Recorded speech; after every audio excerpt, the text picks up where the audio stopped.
Здравейте, аз съм доктор Мариан Иванов и днеска ще си говорим за имунитет и инфекции. Една тема, която явно е много актуална, защото освен грипа, който вече върлува в много градове от нашата страна, налице са още един куп вирусни и бактериални инфекции, които са най-честата причина нашите деца да отсъстват често от детски градини, от училища. В много от случаите аз съм свидетел как едва възстановено от една инфекция детето е ходило 2-3 дена на детска градина или на училище и следва нова инфекция. Естествено, в тези случаи антибиотиците не са най-доброто решение.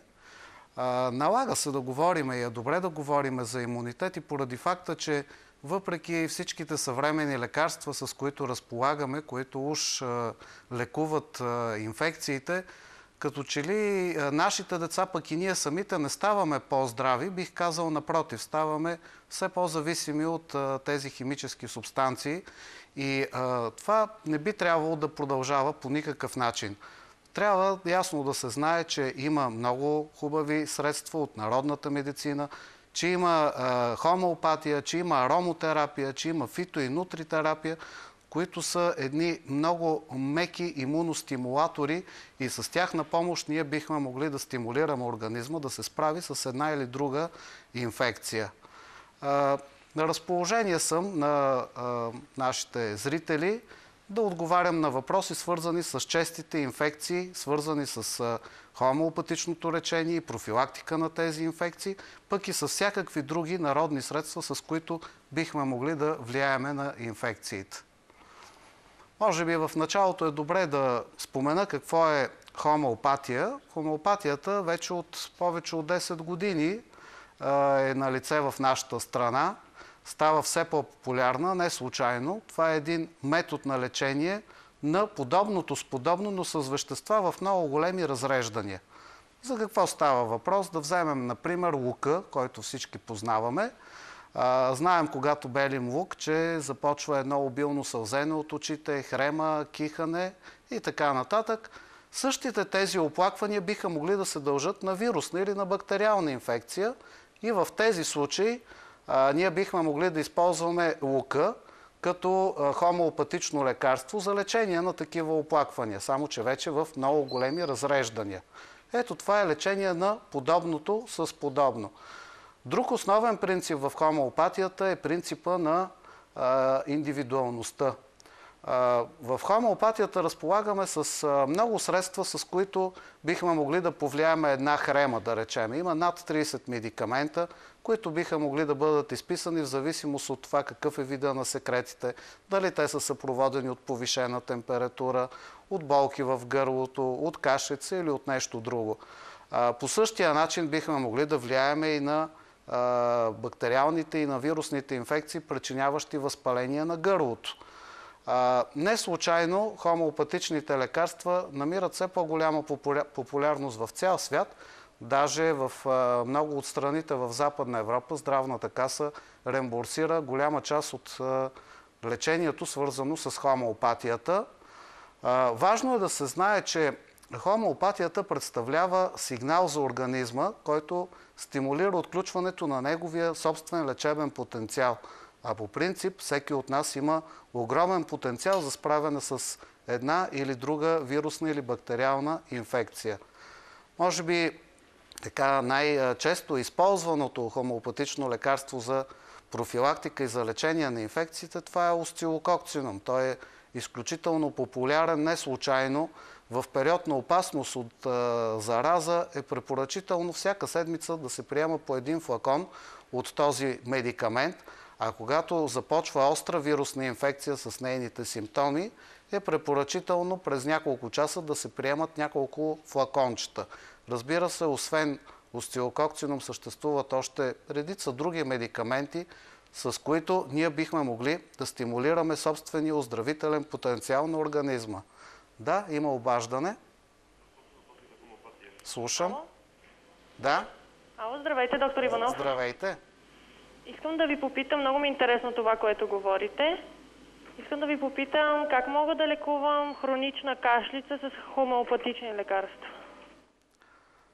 Значи предварително трябва да се направят редица изследвания, които да покажат коя е причината за тази кашлица, защото хронична кашлица би могла да се дължи на много заболявания и на много състояния. Задължително трябва да се направи рентгенова снимка, кръвни изследвания и един куп други изследвания, но така, като казвате хронична кашлица, това ме навежда на мисълта, че тук има алергична компонента, защото ако една кашлица се дължи на вирусна или на бактериална инфекция, обикновено не става въпрос за хронична кашлица.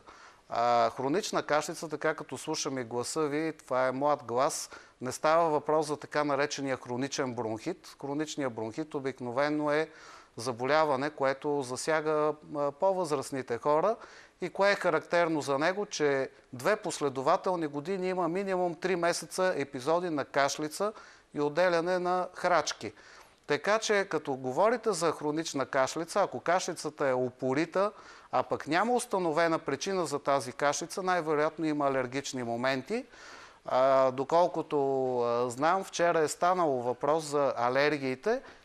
Аз мога да добавя, че с хомеопатични лекарства, освен да стимулираме имунната защита на организма, можем да стимулираме и противоалергичната защита на организма, така че организмът постепенно да се пребори с съответното алергично състояние.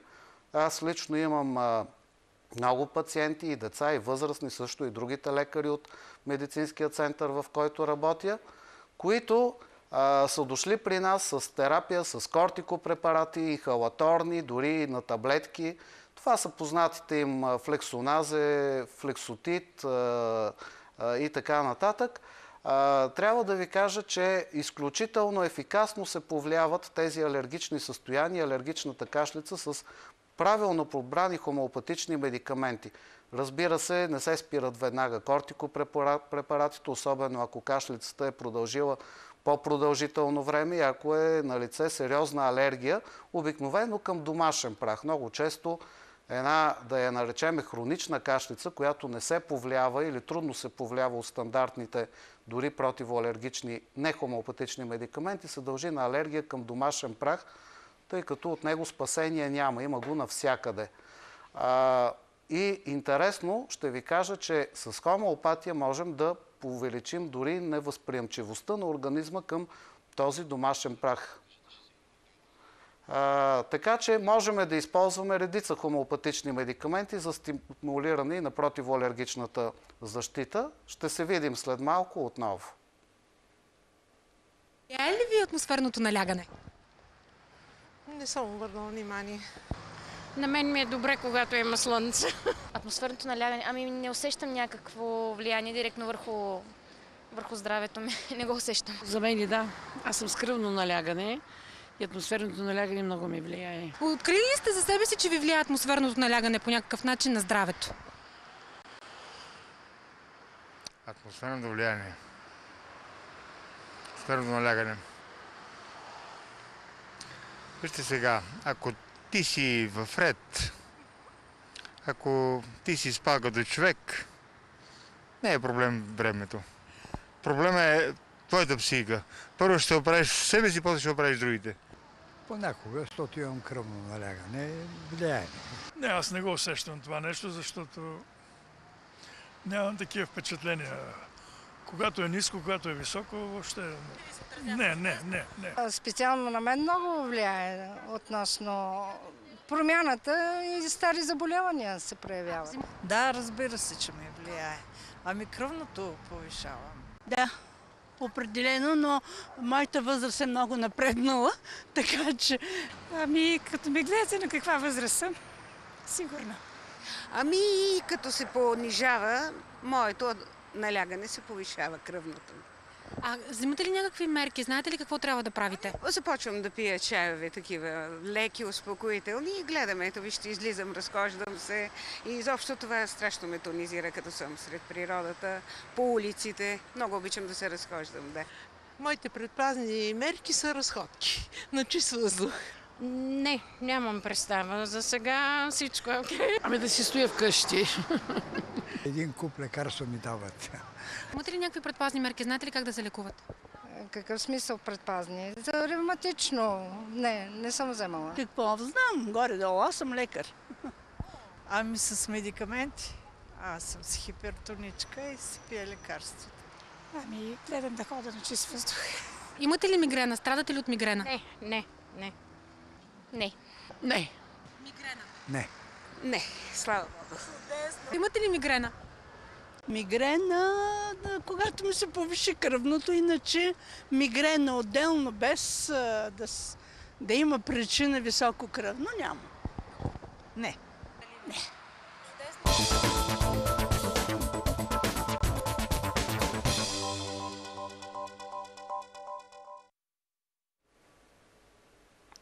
Видяхме, че доста заболявания се влияят наистина от атмосферно налягане, от промяна в метеорологичните условия. Наистина, като че ли най-често става въпрос за високо кръвно, става въпрос за ставни проблеми, но в контекста на днешната тема, чести инфекции, особено на дихателната система, трябва да кажа, че много често имаме повлияване и на дихателните инфекции от промяната в метеорологичните условия, включително и обостряне на бронхиална астма, да речем, от влага и от студ. Имаме зрител на линията. Добър вечер, доктор Иванов. Добър вечер. Василев от София. Да, здравейте. Попаднах на вашата тема и така ме заинтригувахте. Става въпрос за конкретен случай за дете, което е прекарало на 2-годишна възраст двустранна пневмония. След това година и нещо не е ходил на градина, защото имунната система е слаба. Какво може да се направи за него? Да, наистина много са случаите в моята практика, точно като случая с това детенце. Много неща можем да направим. Хомеопатията е пак средство на избор номер 1, тъй като хомеопатичните лекарства са абсолютно безвредни. Това ги прави подходящи дори за бебенца, за бременни жени, така че бихме могли да приложим хомеопатична профилактика и терапия при вашето детенце, с което ще целиме да стимулираме имунната защита. Нормално е да се боледува. По принцип, боледуването е израз на сблъсък на детски организъм с вирус или с бактерия, с които до този момент той не се е сблъсквал. Не е нормално да се боледува често, да речеме веднъж или 2 пъти или повече в месеца. Не е нормално едно боледуване да продължава повече от 5-6 дни. Не е нормално да се налага често да се използват антибиотици. Мога да кажа, че в моята практика изключително рядко използвам антибиотики. Не само в моята практика. Един добър хомеопат много рядко прибягва до антибиотик. Така че не ни притеснява това, че вашето детенце боледува, колкото това, че на много ранна възраст той е изкарал пневмония, най-вероятно е лекувано не с един, а с 2, а може и с повече антибиотици. Статистиката показва, че ако се дават често антибиотици в детска възраст, те не само, че биха могли да предизвикат банални алергии с кожни обриви и сърбежи или пък някакви други странични ефекти, но биха могли дори да предизвикат, да увеличат риска за развитие на бронхиална астма. Така че, освен хомеопатия, при вашето детенце от полза може да бъде и приемането на определени витамини или микроелементи. Например, установено е, че витамин С, цинка, селена, това са все неща, които вашето детенце, нищо че е на 2 годинки, може да приема, освен хомеопатия. Те също биха могли да стимулират детски организъм. Също и екстракти от някои растителни имуностимулатори, каквито са ехинацея, котешки нокът. Въобще много са нещата, които биха могли да бъдат направени за едно често боледуващо детенце, така че то да престане да боледува толкова често или ако боледува да се справя по-бързо и да не се стига до антибиотици. Има зрител на линията? Ало? Да, здравейте. Добър вечер. Добър вечер. Интересува ме, имам 2 внучета, едното е на 6 години, едното е на години 11 месеца, 2 години. Да. Какво може подстилващо хомеопатично да ми препоръчате да им давам сега против грипа, против вирусите на горните дихателни пътища? Да, разбирам ви. Аз споменах един от медикаментите, но разбрах, че не трябва да се споменават имена на медикаменти, тъй като това се счита за реклама. Така че мога само да ви кажа, че има достатъчно медикаменти, с които бихме могли да подсилим имунната защита на детенцето. Има медикаменти, за които по недвусмислен начин, чрез съответните изследвания е доказано, че тези медикаменти стимулират активността на защитните клетки в организма. Така че има какво да се направи за децата. Аз имам много деца като пациенти, които идват при мене, майките или бащите ги водят, точно поради тази причина. Тръгнали са на детска градина или са тръгнали на училище, до този момент не са ходили на детска градина и започват честите инфекции. Защо е така? Защото може да се каже, че до този момент на детето са били спестявани тези контакти чести с вирусни и с бактериални инфекции. А когато едно дете тръгне на детска градина, знаем, че там става масова обмяна на такива вируси и инфекции. И какво става? Боледуването, фактически, както казах, то си израз на сблъсък на организма с съответен вирус или бактерия. Не трябва да се приема много драматично, когато едно дете повиши температура, появи се кашлица, хрема. Това са все естествени защитни механизми на организма. Повишената температура първо по-бързо спомага за унищожаване на болестотворните микроорганизми, а от друга страна тя стимулира защитни клетки в организма за борба с инфекциите. Така че аз не препоръчвам на деца с температура под 38,5 да се дават стандартни температуропонижаващи лекарства, просто защото температурата е наш защитник. Освен хомеопатия, на вашето детенце бих препоръчал, особено на по-голямото дете, растителни имуностимулатори, които да съдържат екстракти от ехинаце или котешки нокът, особено ако са в комбинация с витамин С, с цинк, с селен. Има етерични масла, които също много добре влияят на имунитета на организма, имат много силно противовирусно и противобактериално действие. Това са етеричните масла от бор, от кипарис, от чаен храст, от лавандула, от мащерка, от лайка. Начина на приложение на тези етерични масла е различен. Имаме хлемчета, които съдържат такива етерични масла и те могат да се втриват в гърдичките и в гръбчето, да речеме. Биха могли да бъдат изпарявани тези етерични масла. Има специални устройства, вапоризатори за изпарение на етерични масла. А може няколко капки етерично масло да капнем в съд с кипяща вода.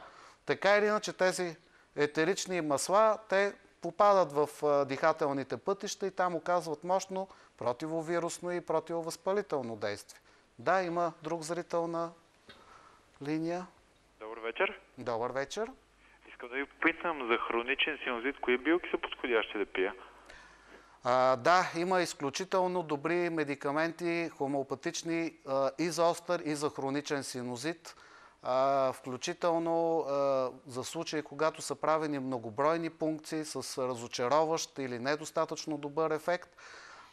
Тези медикаменти, пак казвам, не може да се споменават имена, но в хомеопатията съществуват поне 30 медикамента, които бихме могли да използваме за профилактика и лечение на хроничен синузит.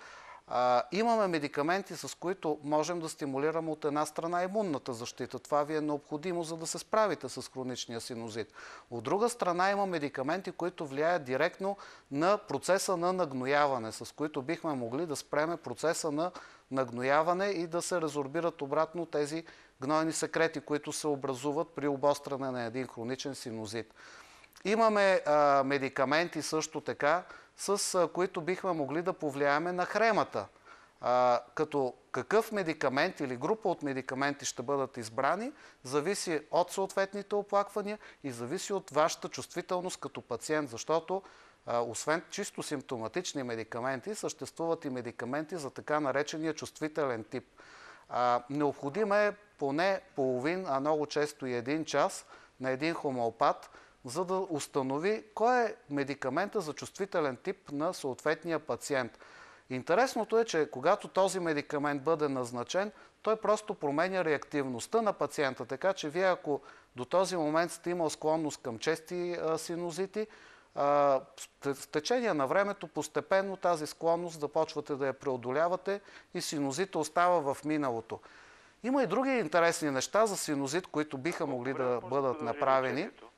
Промивките с морска сол, хладка, леко подсолена вода са едно класическо средство. Това го препоръчва и йога като най-добра хигиенна мярка за прочистване на ноздрите. Също така много добър ефект упражняват и някои елементарни техники, да речеме взаимствани от системата на академик Норбеков, който е изкарал курсове негови или е чел негови книги, знае, че човек много лесно може да изпълни елементарни упражнения, с които да си помогне включително и при хроничен фарингит, при хроничен синузит. При синузит много добър ефект имат и инхалациите с тези етерични масла, за които споменах. Бор, кипарис, чаен храст, лайка, лавандула. И разбира се, след като става въпрос за хроничен синузит, пак трябва да повишаваме имунната защита с някои от тези неща, с които казах. Да, имаме друг зрител на линията. Не, аз съм същия. Искам да ви попитам, колко време може да продължи лечението? Различно. Един обострен синузит се овладява с съответните хомеопатични медикаменти за седмица до 10 дни. Като подчертавам, много рядко, да не кажа, че почти никога не се стига до антибиотик, макар че става въпрос за гнойни секрети. Имаме достатъчно добри медикаменти в хомеопатията, с които да овладеем един остър синузит. Вече когато става въпрос за чести епизоди на синузит или когато той е хроничен, тогава обикновено назначавам съответно лечение за 1 месец, като след 1 месец се прави контролен преглед. Когато нещата вървят добре, за този месец не е имало нови обострени или тласъци, правиме някои промени в схемата, някои от медикаментите се спират, други се приемат вече на по-рядко и така за още 2 месеца. Така че обикновено за месец, 2 до 3 месеца един хроничен синузит може да бъде излекуван. При това пак казвам, без да се стига до антибиотици или до някакви усложнения. Всъщност, както за хроничния синузит, по същия начин и за честите фарингити, включително и гнойни ангини.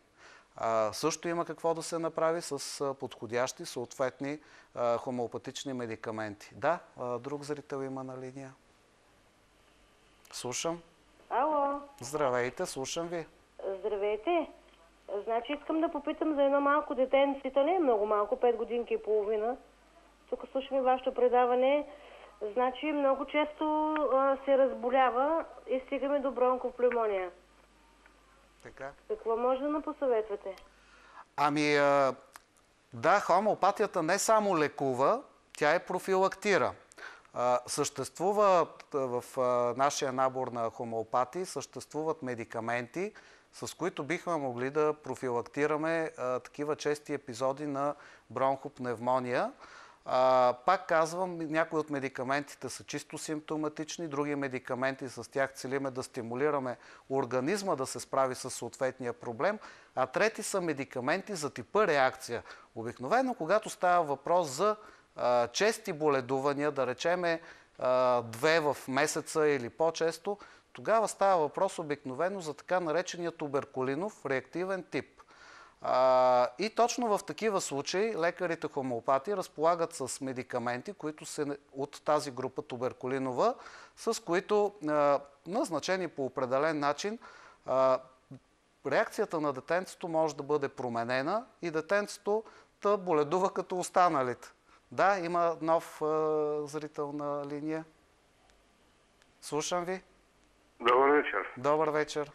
Касае се за хроничен фарингит. Да. И синузит има в момента. Моля ви да намалите малко телевизора, че пречи на връзката.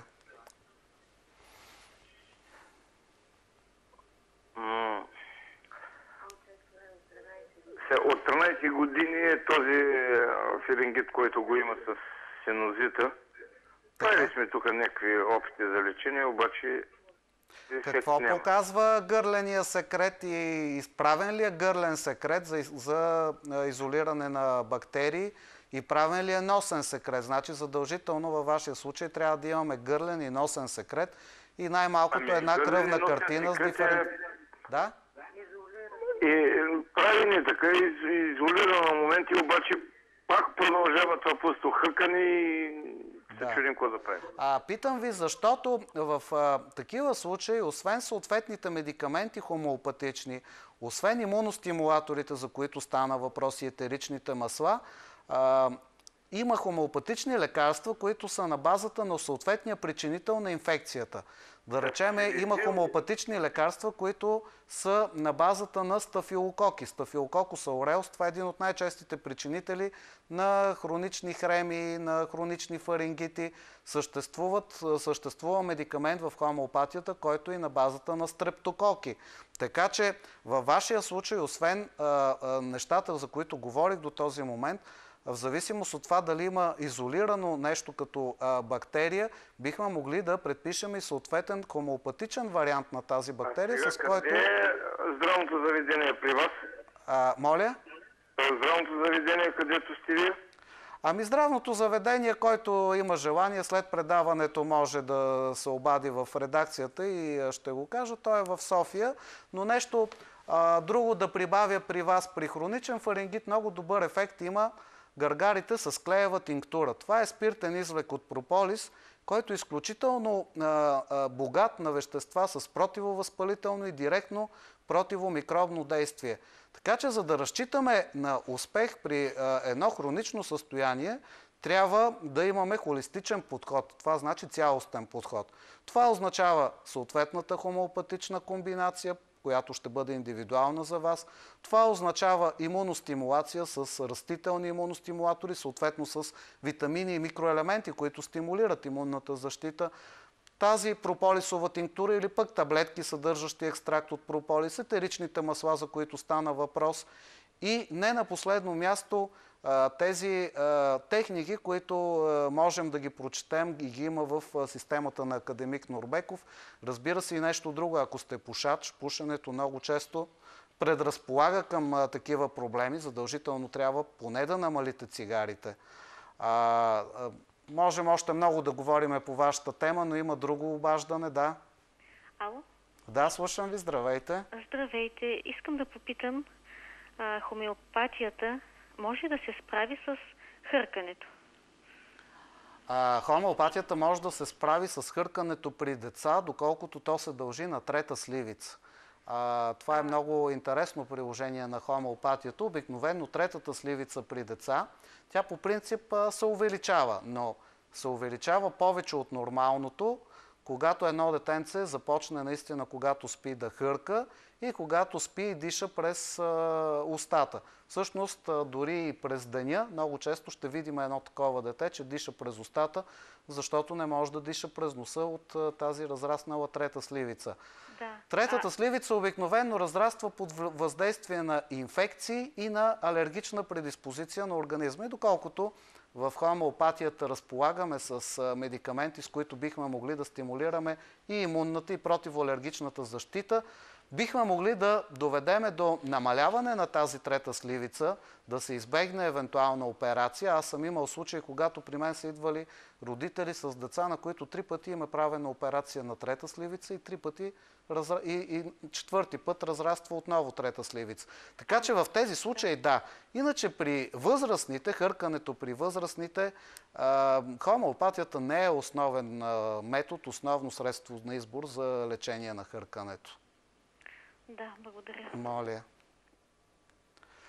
Между другото, третата сливица е едно също много често срещано състояние при деца и наистина и там съществуват много хомеопатични медикаменти, с които бихме могли да повлияем не само на разрасналата трета сливица, но и на другите две сливици. Много често, когато имаме разраснала трета сливица, имаме и увеличени две сливици, нерядко имаме и увеличени лимфни възли по вратлето. Те се опипват като броеничко от двете страни на вратлето.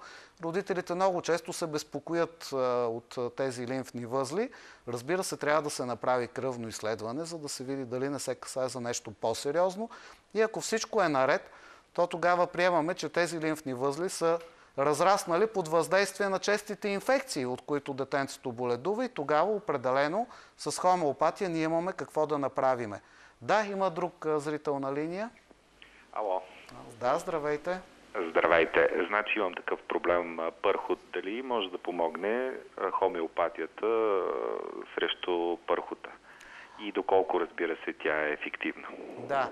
Определено хомеопатията не е основно средство за лечение на пърхот, но трябва да кажем, че има какво да се направи като хомеопатия. В случаите с пърхот има симптоматични медикаменти, с които бихме могли да влияеме на това специфично лющене по скалпа.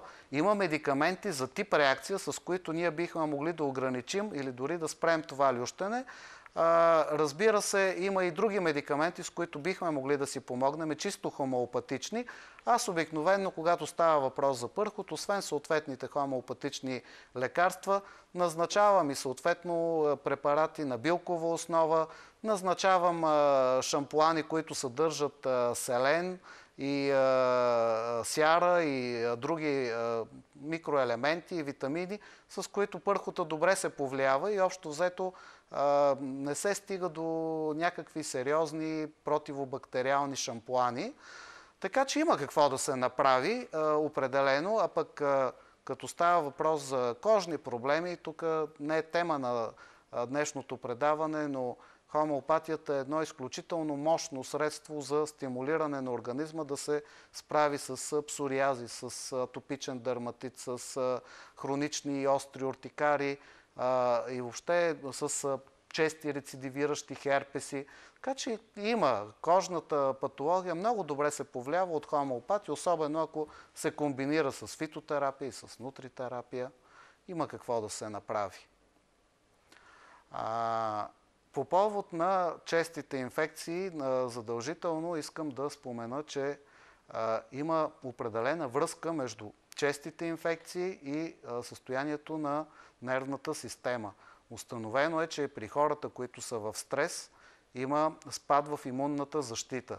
Така че това е една от причините, защо много хора при тях или има чести инфекции, или тези инфекции хронифицират и се развива хроничен синузит или хроничен фарингит. Те са непрекъснато в състояние на стрес, който води до спад в имунната защита.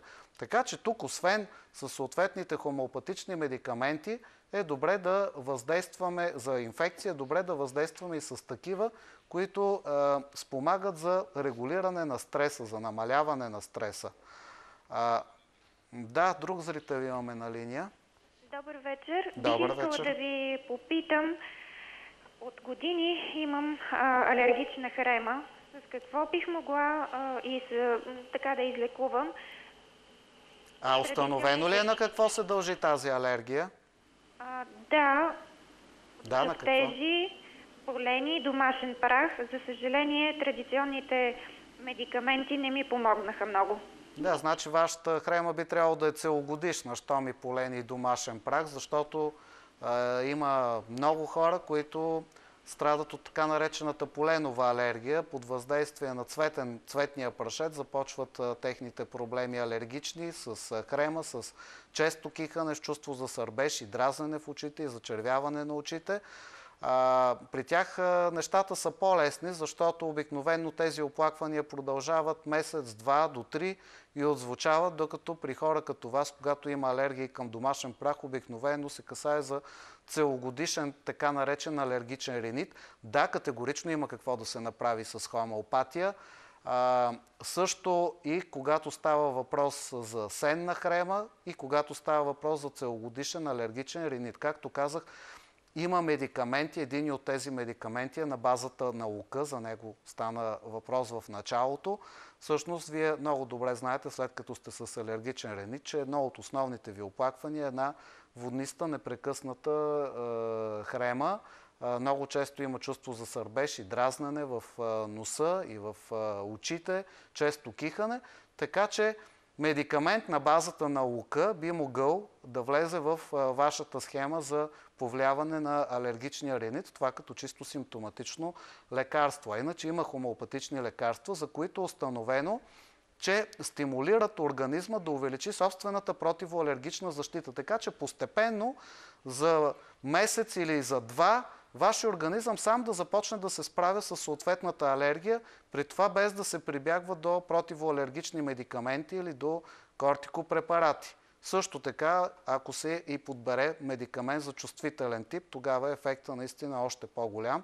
Така че категорично при вас има какво да се направи. Имаме друг зрител на линия. Да, слушаме ви. Добър вечер. Добър вечер.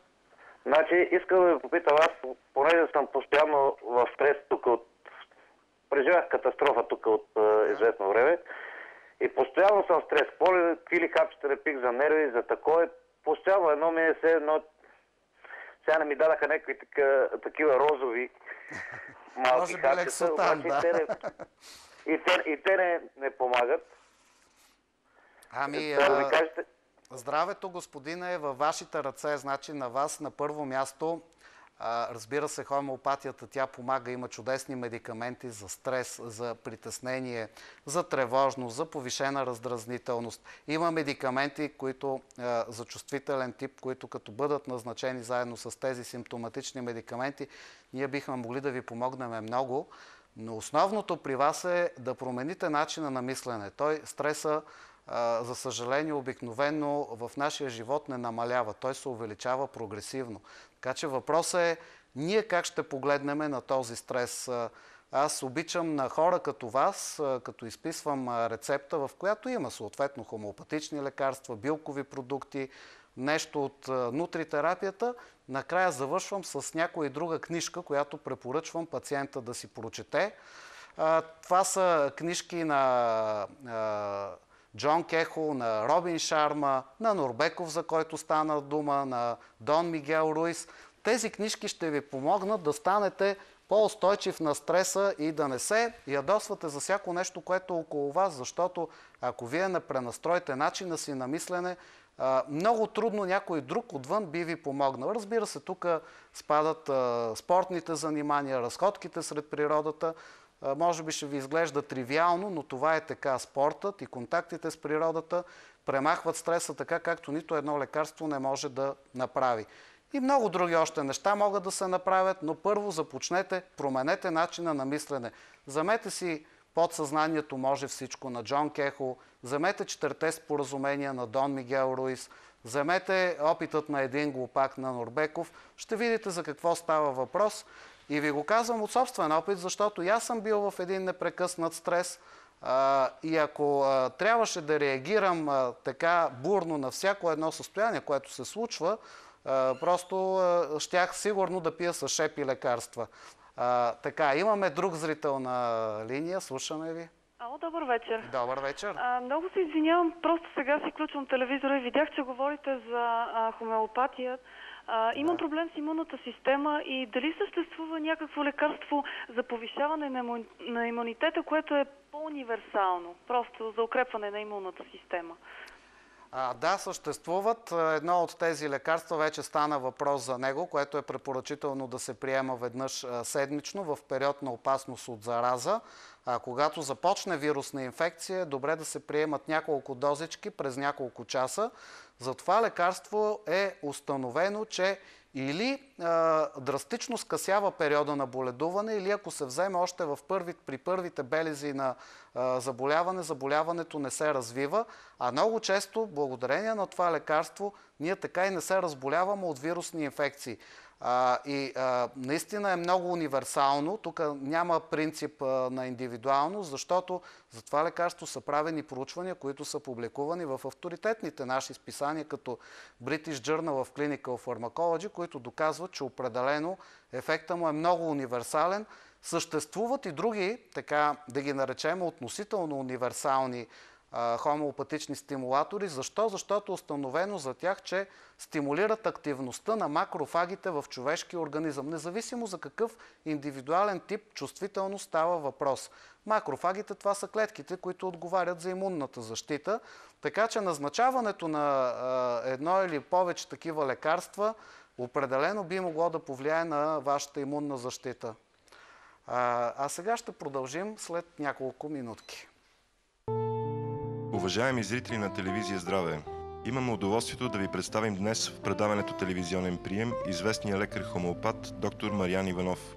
Доктор Мариан Иванов е чест гост в предаванията на телевизия Здраве. Много наши зрители пожелаха да го поканим отново в нашите предавания, за да могат да зададат в студиото своите въпроси към него. Доктор Мариан Иванов е специалист по вътрешни болести и член на управителния съвет на Българската медицинска хомеопатична организация и преподавател по хомеопатия към Центъра за обучение и развитие на хомеопатията в Париж. Той е магистър по здравен и социален мениджмънт към университета в Нант, Франция, асоцииран преподавател по хомеопатия на студенти към катедра по фармакология, медицински факултет, Медицински университет град София, член на управителния съвет. Собственик е на оздравителен хомеопатичен център в София за лечение на вътрешни болести, хомеопатия, фитотерапия и нутритерапия. Следва пътя на ученичеството по системата на самовъзстановяване на човешкия организъм на академик Норбеков. В лечебната си практика доктор Мариан Иванов съчетава постиженията на съвременната медицина и на хомеопатията с хилядолетните традиции на фитотерапията, ароматотерапията и други. Доктор Мариан Иванов е автор на книгите "Хомеопатично лечение при деца", "Хомеопатия при жената", "Всичко за бронхита", "Да отслабваме с удоволствие", "Хомеопатично лечение за всички", както и на редица специализирани и научно-популярни здравни статии, публикувани в различни вестници и изписания. Любимите спортове на доктор Иванов са плуване, бягане и класически маратон. Негово любимо занимание е да чете хубави книги. Любимите му автори са Робин Шарма, Джон Кехо и Норбеков. Имаме удоволствието да сме отново в студиото с изтъкнатия наш лекар, доктор Мариан Иванов.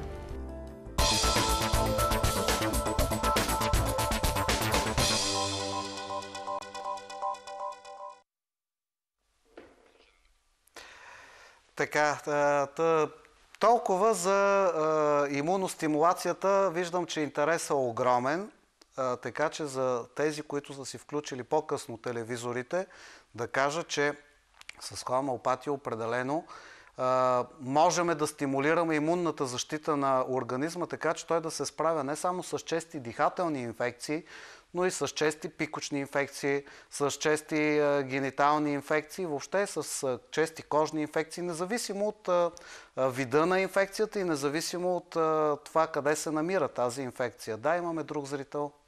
Добър вечер. Добър вечер. Бих искала да попитам, моето дете е болно от бронхиална астма и има алергичен ринит. Нещо може ли да се направи по хомеопатичен път?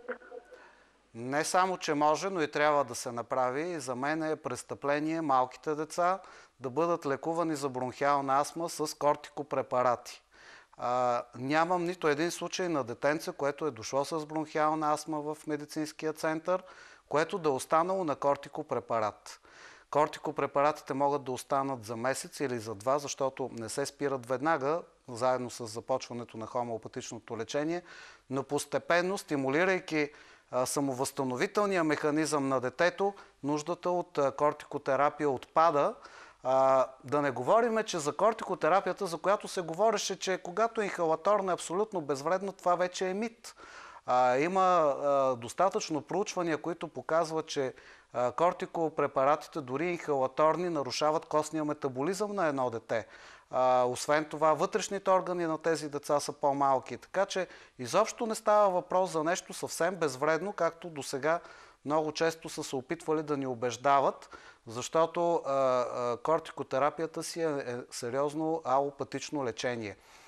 Защо не спираме веднага кортикотерапията? Защото, образно казано, детенце с бронхиална астма, което е на кортикотерапия, неговия организъм, образно казано, става мързелив. Той свиква някой друг да му върши работата. В случая кортикопрепаратите, много често в комбинация с противоалергични медикаменти, а пък хомеопатичните лекарства, те сами по себе си не лекуват. Те стимулират организма да отключи този потенциал, който притежава, за да се справи с съответния проблем.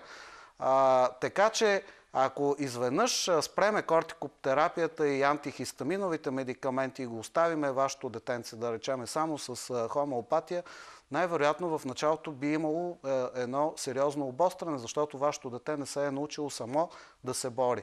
Но пак казвам, няма случай на детенце, пак казвам дете, става въпрос за дете, при който да съм го оставил на кортикотерапия. Възрастните хора се повлияват по-трудно. Защо? Защото при тях този така наречен оздравителен потенциал на организма с течение на времето, с годините, той все повече и повече закърнява и все по-трудно става да се отключи този лечебен потенциал.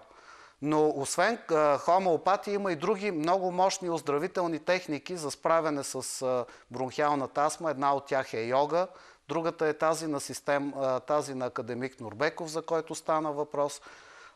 Така че много бихме могли да говорим за бронхиална астма. За заключение може и трябва да се лекува и профилактира, да се прави профилактика с хомеопатия. Имаме друг зрител на линията, да. Извинявам се. Искам само да попитам, горе-долу колко продължава едно лечение? На бронхиалната астма ли? Да. Ами, обикновено бронхиалната астма налага едно лечение, което да продължи с съответната схема 1-2 месеца. След 1-2 месеца се прави контролен преглед. Ако нещата са вървяли добре при детенцето, разреждаме медикаментите или махаме някой от тях, продължаваме още 2-3 месеца.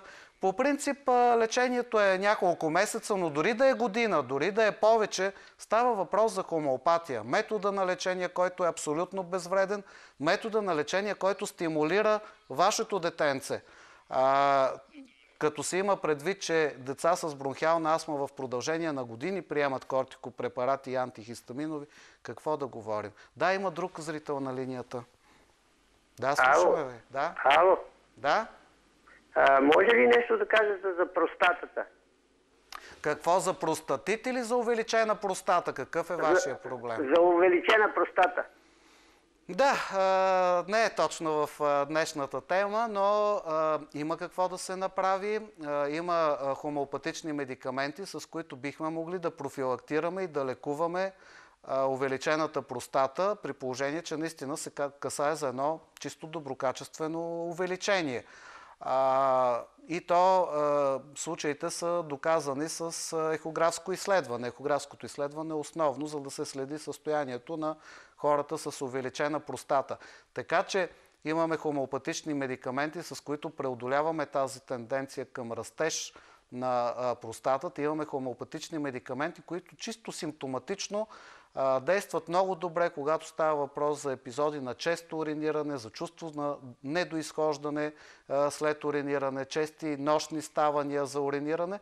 Между другото, като става въпрос за доброкачествено разрастване в организма, става въпрос не само за аденома на простатата, става въпрос за възли, които могат да бъдат в щитовидна жлеза, за възли, които се намират в матка, миомни възли, също се повлияват много добре с хомеопатично лечение. При аденома на простатата има и много добри хранителни добавки, които биха могли да се използват. Повечето от тях съдържат екстракт от Sereno arepens, това е нискостеблена палма, екстракт от семки тиквени и други различни комбинации. Така че определено има какво да се направи във вашия случай. Да, имаме друг зрител на линия. Слушаме ви. Моето детенце също е с бронхиална астма и искам да попитам как мога да се свържа с вас, да го доведа при вас.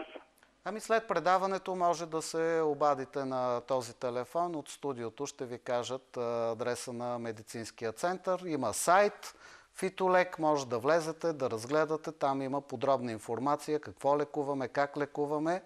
Така че който има интернет може да го използва. Иначе след предаването можете да получите адреса точния. Да, други въпроси? Ако няма, тук съм си набелязал и други неща, за които бихме могли да приказваме, когато става въпрос за чести инфекции. И нещото, с което започнах, но нямах време да довърша, позитивното мислене и спорта и закаляването. Спорта е изключително мощен имуностимулатор, разбира се, когато не се прекалява с него, умереният двигателен режим. Също закаляването. Това са неща, които днес, в днешно време, така забързани в ежедневието си, ние не им обръщаме внимание и си казваме, това са глупости. Повярвайте ми, не е така.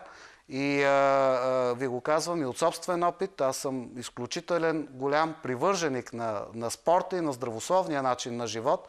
По този начин съветвам да се държат и да живеят и моите пациенти и ефектът е на лице. Да, имаме друг зрител на линия. Добър вечер. Добър вечер. Интересува ме, повлиява ли се тироидитът от хомеопатичните средства? Предполагам, имате предвид тироидит на Хашимото. Да. Там хомеопатията е само част от комплексната схема за повлияване на това заболяване. Това е едно автоимунно заболяване, което в началото може да имаме хиперфункция на щитовидна жлеза. Постепенно, с напредване на заболяването, минаваме в понижена функция на щитовидната жлеза. Знаете ли какво ще ви кажа? Не дейте да се хващате само за хомеопатията. Аз наистина съм специалист по хомеопатия. Това е моя така голяма слабост. Но когато става въпрос за такива сериозни заболявания, не дайте да чакате и да отидете при някой лекар, той да ви изпише вълшебните хапчета и вие да се окажете, че сте здрава. Трябва да осъзнаете, че и вие сте отговорна за собственото си здраве. Първото, с което трябва да започнете, е да промените начина си на мислене. Нещо, за което вече стана въпрос. Има изключително мощни системи и техники за самовъзстановяване на човешкия организъм, които е доказано, че той може да се справи с най-страшните заболявания. А тироидита на Хашимото не е от най-страшните заболявания. Така че почнете с това. Когато на времето, аз обичам да казвам на моите пациенти с такива по-затегнати или да речеме трудни от съвременната медицина за лечение заболявания, когато пациентът отивал при Авицена, той е казвал: ние сме трима. Аз, ти и твоето заболяване. Чия страна ще вземеш ти, това означава дали аз ще победя или ще победи твоето заболяване. Така че в такива случаи като вашия, трябва да лягате и да ставате с мисълта, че разбира се, ще се справите с този проблем. Даже не е добре да се казва проблем, защото звучи много обречено. Трябва да се казва: имам задача да решавам. Каква е вашата задача да решавате? Да се справите с тироидита на Хашимото, да го победите. Ще се видим пак след малко. Случва ли ви се да ви ужили насекомо? Случвало се. Какви мерки взимате? Знаете ли какво трябва да направите? Зная, че може да се получи алергична реакция и така, който има такъв проблем, би трябвало да носи в себе си съответния медикамент. Не, от отдавна не. Сега е зимно време, насекоми няма. Слава Богу, само един паяк, може би един път. Много често, но не съм алергична. Не. Да. Пчела ме е жилила, осак, имаме коте, имаме кърлежи, сме му чистили. Не. Случвало ми се. Пчела. Понеже съм алергична, си нося лекарства и си ги пия. Да. Знаете ли какво да правите? Комари, разбира се. Знаете ли какво трябва да направите, за да се предпазвате или съответно, ако това се случи, да се лекувате?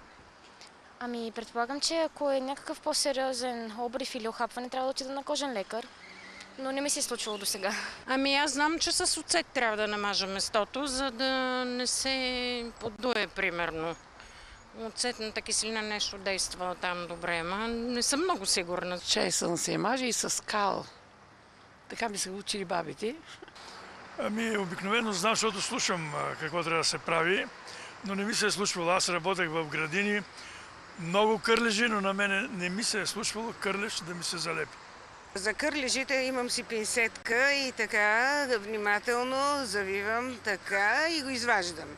Даже и за нас, и мен един път ми беше останала даже главичката, много внимателно намазах с мазнина и после като завъртях излезна, нямаше проблеми. После дезинфекциране обаче трябва след тази интервенция. Иначе като ме ожили, ако съм некъде навън и нямам в момента нищо, направо малко така слюнчица или тако, и после оцет, нещо амоняк, такива то спадат.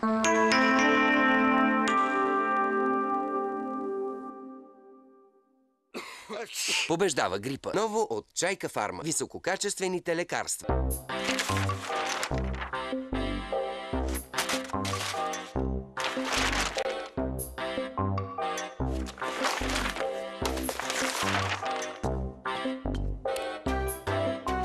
Няма нужда да се ровите във вестници, за да намерите програмата. Сега всичко е пред вас.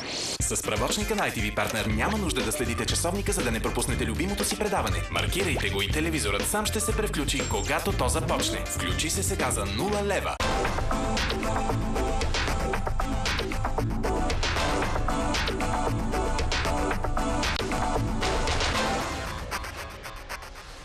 UTV. Българският мултимедиен портал. Чайка Фарма. Лекува над 2 милиона българи.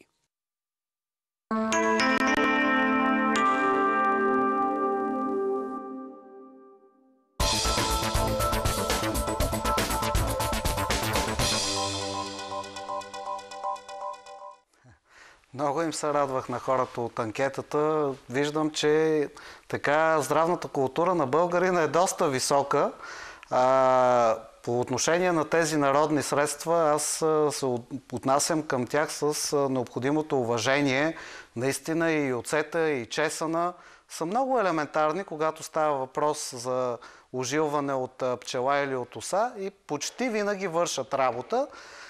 От гледна точка на хомеопата ще кажа, че на базата на пчелата има направен хомеопатичен продукт, който е един от най-често използваните за профилактика и лечение на алергични състояния и заболявания. Даже има случаи, когато този продукт е спасявал човешки живот, когато човек алергичен към оса не е имал в себе си орбазон или адреналин. Така че много бихме могли да говорим наистина и за алергите, но има друг зрител на линията, да. Добър вечер. Добър вечер. От 3 години имам язва, това нещо пристига. Как мога да го лекувам? Изследван ли сте за хеликобактер пилори? Да. Положителен или отрицателен е теста? Викат само оперативно. Може би не ме разбрахте. Става въпрос за бактерия, която много често е в основата на язвата, хеликобактер пилори, защото подходът е различен в зависимост от това дали има такава инфекция или няма. Както и да е, разбира се, има съответни хомеопатични медикаменти, с които бихме могли да помогнем при язва на стомаха или на 12-пръстника. В зависимост от това дали има хеликобактер пилори доказан или не, има и други неща, които могат да бъдат направени, освен хомеопатия. Например, съвсем скоро, може би преди няколко месеца, беше публикувано проучване на български учени, че клеевата тинктура, това е спиртен извлек от прополис, спомага за унищожаване на тази бактерия. Тоест, нещо, което досега непрекъснато ни се повтаря, че бактерията трябва да бъде атакувана с двойна или тройна антибиотична комбинация и така нататък. Оказва се, че клеевата тинктура може да унищожи тази бактерия. Същото важи за екстракта от грейпфрут, също така и за редица други природни средства. Да не говориме за нервната система. Много често язвата е в пряка връзка с един перманентен стрес. Затова стана въпрос, че имаме какво да направиме. Друг зрител имаме на линия, да? Да, добър вечер. Добър вечер.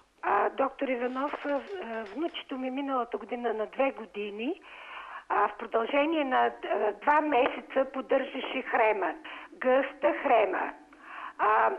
Тази година пак започва след една лека простуда, започва тази хрема и я зацикля.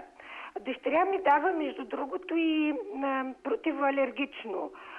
Аз така си мисля, че това не може да бъде някаква обикновена хрема, просто сигурно е алергичен ринит. Не знам какво мислите.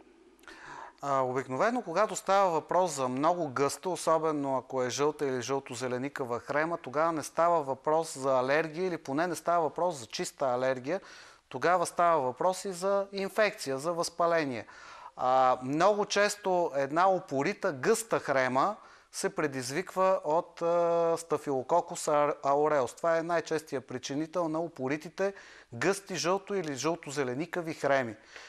Така че при вас задължително трябва да се направи едно изследване на носен секрет. Ако се окаже, че има Стафилококус ауреус, който се изолира от носния секрет. Има какво да се направи и с хомеопатия, и с фитотерапия, и с нутритерапия, така че от една страна да бъде стимулиран имунитета на детенцето, от друга страна директно да се спомогне за унищожаването на тези стафилококи. Но в тези случаи антибиотика не е решение. Много често мои колеги прибързват, тъй като се прави носен секрет и се изолира определена бактерия, се прави и антибиограма. И обикновено има и към какви антибиотици са чувствителни тези стафилококи. Какво се получава? Получава се така, че съответният антибиотик се приема за определен период от време, стафилококите биват унищожени след месец или след два, отново ги има в нослето. Защо? Защото стафилококите са изключително често разпространени. Тя ги има по всякакви повърхности. Децата си ги обменят непрекъснато. Така че не е решението, не е спасението ние еднократно да унищожим този антибиотик, за да се появи, тази бактерия, за да се появи отново след месец-два. А решението е да стимулираме имунната защита на вашето детенце. А пък ако става въпрос за алергия, стана вече въпрос, че имаме и достатъчно хомеопатични медикаменти, с които да стимулираме и противоалергичната защита на организма. Много често са на лице и двата момента. Значи имаме преплитане на инфекция с алергия. Има много деца в моята практика, които не са алергични. Родителите казват, знаете ли, като е здраво, нямаме никакъв проблем. Нито кашлици, нито обриви. Но когато моето дете тръгне да боледува, започват едни упорити кашлици, които налагат много често GP-то, да речеме, да изписва противоалергични сиропи. Това са така наречените инфекциозно-алергични форми на боледуване. Така че тук, когато стимулираме имунната защита на детенцето, ние де-факто влияем и на алергичните епизоди, защото това дете по-рядко ще боледува, съответно няма да ги има тези упорити алергични прояви, в случая алергични кашлици или хреми. Да, имаме друг зрител. Слушаме.